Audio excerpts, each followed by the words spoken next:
สบายดีทุกคนเนาะสบายดีตอนสวยๆมื้อนี้ก็พาทุกคนมากินมะขามนี่สิเป็นเจียวผงเนาะมื้อนี้เนาะเจียวผงกินเลยมะขามน้อยบ้านเฮา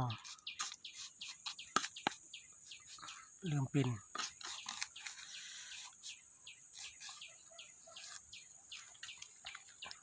เจียวผงมื้อนี้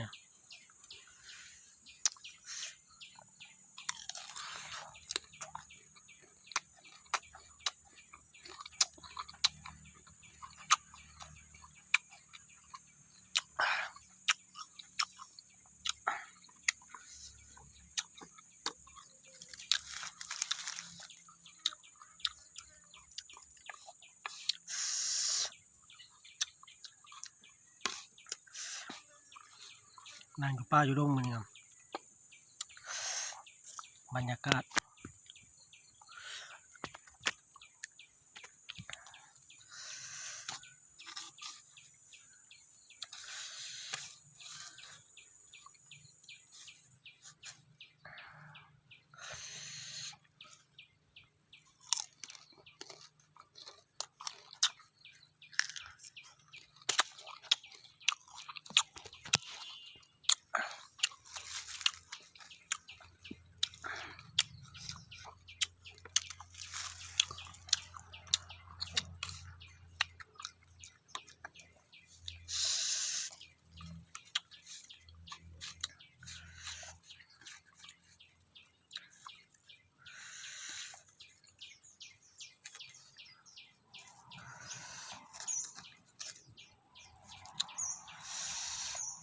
นี่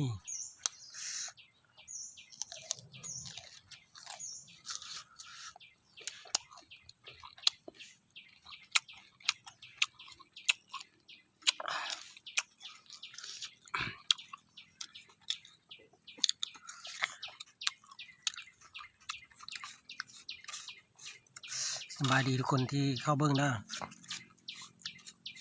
ฝากกดไลค์กดแชร์กดติดตามเนี่ย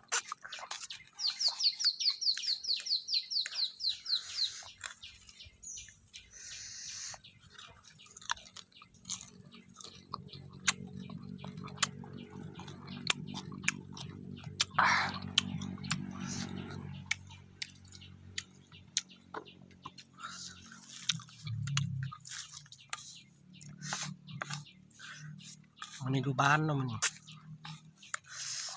ยู่บ้านหรือมาเลาะปลามันไม่ได้ไปเบี้ยยั่วๆเลยเนาะ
มะขามน้อย